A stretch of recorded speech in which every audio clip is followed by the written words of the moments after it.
सुप्रभातम बच्चों। मैं आज आपको जो आपके क्षितिज गद्य खंड में पार्ट 2 लिहासा की ओर, जो कि राहुल संकृत्यायन जी के द्वारा लिखित है। लिहासा जैसे बताया कि आपको तिब्बत की राजधानी है। मैं आपको एक पैराग्राफ बताया था, उसका सारांश बता देते हैं, एक रिकैप कर देते हैं, जिससे कि आपको पढ़े हुए पिछले विषय वस्तु का ठीक प्रकार से वो संज्ञान में आ जाएगी आपके। तो उसमें बताया गया था कि तिब्बत को जाने के लिए, चाहे तिब्बत से किसी प्रकार की वस्तु का आवागमन यानी आयात निर्यात, चाहे किसी फौजी पलटन का आना जाना हो, तो सभी नेपाल के रास्ते से होकर के आया करते थे और किसी को वहाँ विशेषकर आने जाने की ज़्यादा अनुमति नहीं थी। तो साधु सन्यासी भिखमंगे लोग एक दूसरे देशों में आते जाते रहते थे, धर्म का प्रचार प्रसार करने के लिए, तीर्थाटन करने के लिए। इसलिए ये लोग साधु सन्यासी और भिखमंगे के वेश में गए। तो वहाँ की स्थिति को देखा, किस प्रकार से समाज की जो संरचना कैसी है, कैसे लोग वहाँ पर अतिथियों का सत्कार करते हैं। वहाँ के लोग, वहाँ की जो महिलाएं हैं पर्दा प्रथा नहीं करती हैं। आए हुए अतिथियों के लिए वो सहर्ष चाय बना देती हैं।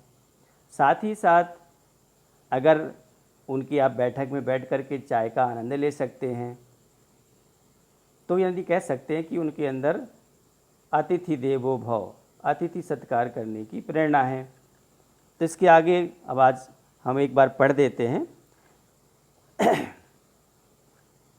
कहते हैं कि प्रत्यक्ष चीनी किले से जब हम चलने लगे तो एक आदमी राहदारी मांगने आया। राहदारी का मतलब होता है कि एक तरह से जैसे चलते हैं राहदारी, जैसे कि हम हाईवे में चलते हैं तो बीच में टैक्स लगता है, ऐसे ही कुछ लोग वहाँ बहुत ऐसे कि यानी अपनी शक्ति का प्रदर्शन करते हुए वहाँ से निकलने वाले लोगों से कुछ मांगना। हमने वह दोनों चिटें उसे दे दी। अब चिटें का मतलब कुछ ऐसा किसी कागज़ में लिखा हुआ कि हम लोग कौन हैं, कहाँ से आए हैं, या हम लोग धर्म का प्रचार प्रसार करने दे दी।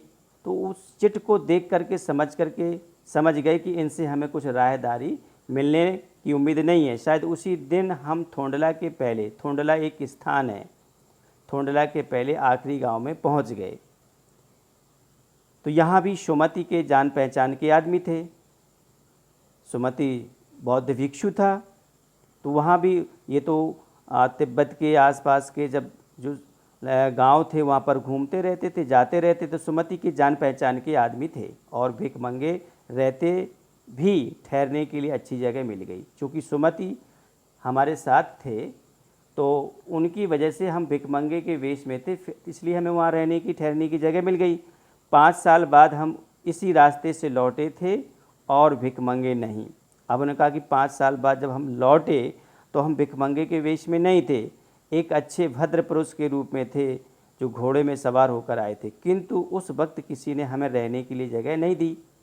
अब इसका मतलब क्या है कि भाई भिखमंगों के रहने के लिए जगह मिल जाती है, तो क्या अगर कोई भद्रवेश में आता तो क्या जगह नहीं मिलेगी? तो ऐसा नहीं है। ये उस समय के लोगों की मनोवृत्ति पर निर्भर करता है कि उस समय लोगों की क्या मनोदशा है। और हम गांव के एक सबसे गरीब झोपड़े में ठहरना पड़ा हमें, कह रहे हैं। बहुत कुछ लोगों की उस वक्त की मनोवृत्ति पर निर्भर करता है। क्यों मनोवृत्ति कैसी जाती है? खासकर दिन भर वो काम करने वाले जो लोग होते हैं, शाम को वक्त छड़ पीकर, छड़ क्या होता है बच्चों? छड़ जो है एक स्थानीय शराब है जो वो पी करके और होश हवास को दुरुस्त रखते हैं, अर्थात उसको पी करके वो दुरुस्त हो जाते हैं और सो जाते हैं, फिर अपने आप में होश में नहीं रहते। अब हमें सबसे विकट डांडा थोंडला पार करना था। डांडे तिब्बत में सबसे खतरे की जगह है। 16-17 हज़ार फीट की ऊंचाई होने के कारण, कितनी हज़ार की? 16-17 हज़ार फीट की ऊंचाई होने के कारण उनके दोनों तरफ मीलों तक कोई गांव गिराव नहीं होते। जो बताया कि जो डांडा है वो 16-17 हज़ार फीट की ऊंचाई पर होते हैं और उनके दोनों तरफ कई कई मील तक कोई गांव नहीं होते, नदियों के मोड़ होते हैं, पहाड़ों के कोने होते हैं, बहुत दूर दूर तक आदमी को देखा नहीं जा सकता। जैसे सपाट रास्ता होता है तो उसमें हम बहुत दूर दूर तक आते हुए जाते हुए व्यक्ति को देख सकते हैं, लेकिन घुमावदार मोड़दार नदियों पहाड़ों की वजह से दूर दूर तक के आदमी को देखा नहीं जा सकता था। इसलिए ये जो डांडे की जो जगह है वो डाकुओं के लिए यही सबसे अच्छी जगह है। तिब्बत में गांव में आकर खून हो जाए तब तो खूनी को सज़ा भी मिल सकती है, लेकिन इन निर्जन स्थानों में मरे हुए आदमियों के लिए कोई परवाह नहीं करता। तो बड़ा जोखिम भरा रास्ता है, लुटेरे सब जगह होते हैं बच्चों।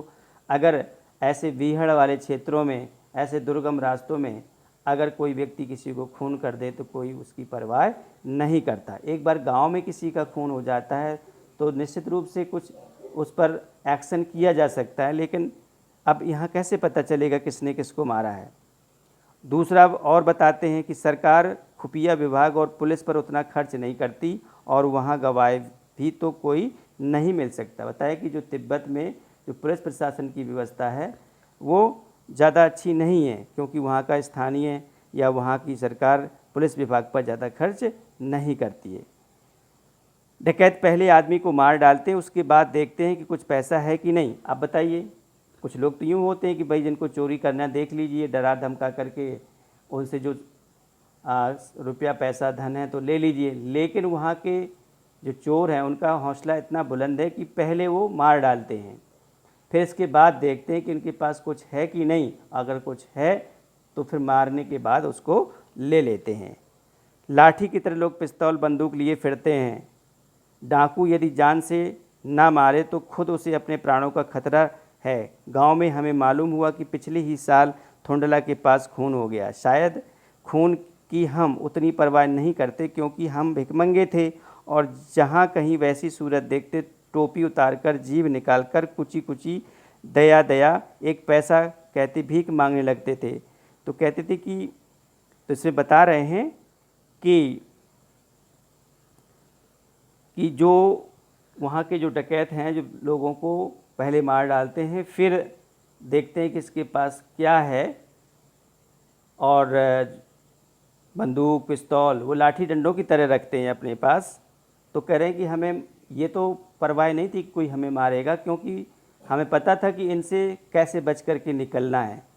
भिखमंगे के वेश में थे हम, जो टोपी पहने थे उसको उतार करके अपने हाथ में रख लेते थे और कुची कुची कह करके, कुची कुची वहाँ की भाषा की एक पैसा एक पैसा। तो चोर डकैत समझ जाते थे कि ये तो हमसे बड़े लुटेरे हैं, अर्थात ये हमसे उल्टे ही पैसे मांग रहे हैं, इसलिए उन्हें कहते थे कि चलो जाओ जाओ जाओ, तो उनको आगे बढ़ जाने देते थे।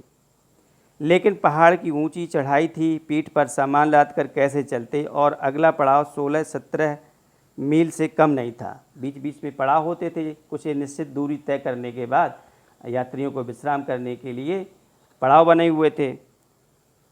तो मैंने सुमति से कहा कि यहाँ से लंगकोर तक के लिए 2 घोड़े कर लो, सामान भी रख लेंगे और चढ़े चलेंगे।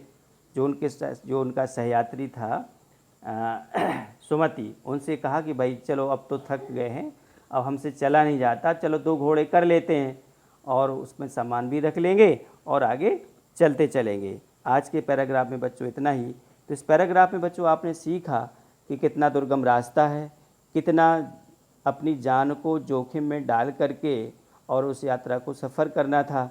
लेकिन ये था कि उनके साथ उस यात्रा से गुजरने वाला उनका मार्गदर्शक जो सुमति था, उसके सहारे लेखक ने अपनी जो यात्रा थी तिब्बत की सफलतापूर्वक कर ली। आज की वीडियो में इतना ही। धन्यवाद।